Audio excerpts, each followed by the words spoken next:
Sufism, unity of being, unity of witnessing. These interconnected topics often evoke interest among scholars and lay people alike. These are hard to grasp due to predisposition, preconception, or a lack of basic knowledge.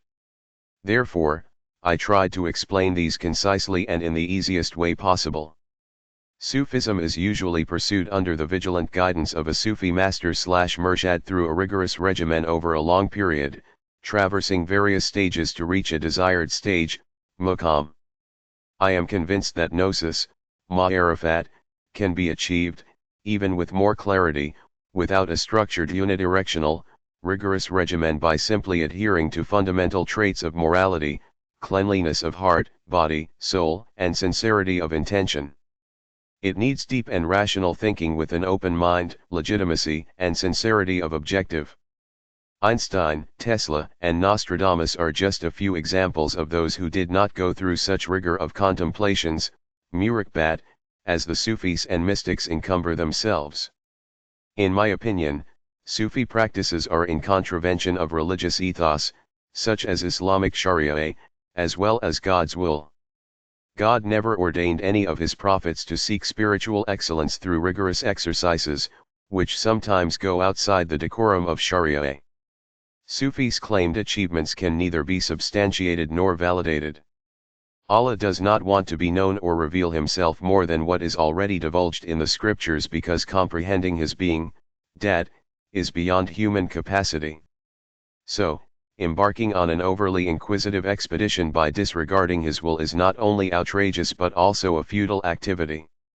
Conjecturing and guessing about him or his being is tantamount to lying about him and is a grave sin. When Prophet Muhammad in the beginning used to stand for most of the night praying, Allah intervened and made it easy for him. Q. 73:20. Late night prayer, tahajjud, though, was made compulsory for him but not for other Muslims. None of the prophets is known to have been chosen because of his exceptional efforts or devotion. Moses was made prophet while traveling, and Aaron was to support him.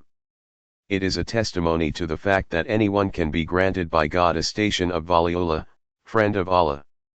Islam is a religion of moderation in all aspects, including worship and spiritual excellence. Such endeavors, therefore, are neither necessary nor required by any divine religion because they have no direct or indirect bearing on one's faith. Allah expects believers to live an active life, discharging their worldly and religious duties in a balanced way.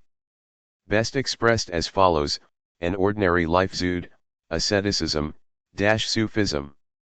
Zuhd is permissible when it does not cause harm, hardship, or neglect of one's duties, whereas Sufism is an extremity. Muslim Sufis and mystics adopt a structured, unidimensional path to achieve a trance-like state, which they construe a state of spiritual excellence. The danger in this unidirectionality is that blocking other dimensions may lead to, as often happens, wild, ambiguous, and even misleading imagination. It is evident when Hallaj declared, "I am the truth, God." Ibn Arabi claims that Prophet Muhammad dictated his book Fasus-Al-Hikma. I coined the term structured unidirectional way because no mystic has ever come up with something similar to all or something contradicting his goal or belief. A Buddhist monk or Hindu yogi would never come up with something Islamic, likewise, nor a Muslim Sufi of Buddhism or Hinduism. I dare say that Sufi concoctions are the outcomes of hallucinations rather than spiritual excellence.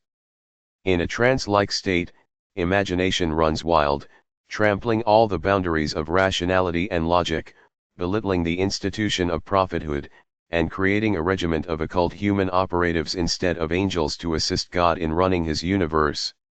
Unity of being. This botched doctrine is weird because it envisages God as deficient, like Judaism. In the first instance, God only knows that he exists, and when he introspects, tajalli, he realizes that he also has names and attributes. In the second introspection, tajalli, he comes to know of, and when his names and attributes shed light on Ayin Tabitha, creation comes into existence. Then, there are two kinds of existence. Thank you for using Panopreter Basic. One is real, and the other is its counterpart, shadowy, unreal, or mortal. This conception is considered, by some, as polytheistic, shirkiyat, because it represents the conception of God at a lower state of spiritual excellence where the conceiver cannot distinguish real from unreal God and his creation like Ibn Arabi. Ibn Arabi conceives everything subsumed in the unity of God, a polytheistic view. A higher state of spiritual excellence gives rise to unity of witnessing where the conceiver, say Ahmed Surindi, can distinguish real from unreal. He conceives nothing but God without denying the existence of his creation's apparentism. The unity exists only in the mind of the conceiver, not in actuality. Therefore, it is considered unproblematic. Proponents: Persian scholar Mullah Sadra, Pakistani scholar Pir Meher Ali Shah, and Hindu Vedanta scholars subscribe to the unity of existence. Shah Waliullah Dila'i, 1703–1762, tried to reconcile the doctrines of Wahdat al-Wujud, unity of being, and Wahdat ash-Shuhud, unity in conscience. Opponents: Ibn Taymiyyah and Naqshbandi Sufis opposed the concept of unity of existence.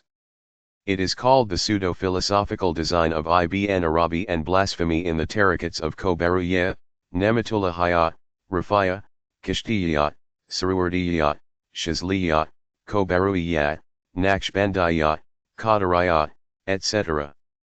Pantheism is different from unity of existence because pantheism negates God's separate identity and sees it only through the material creation.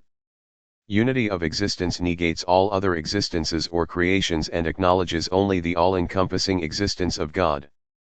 Unity of witnessing means envisioning everything only through God's existence or unity without denying the existence of his creations.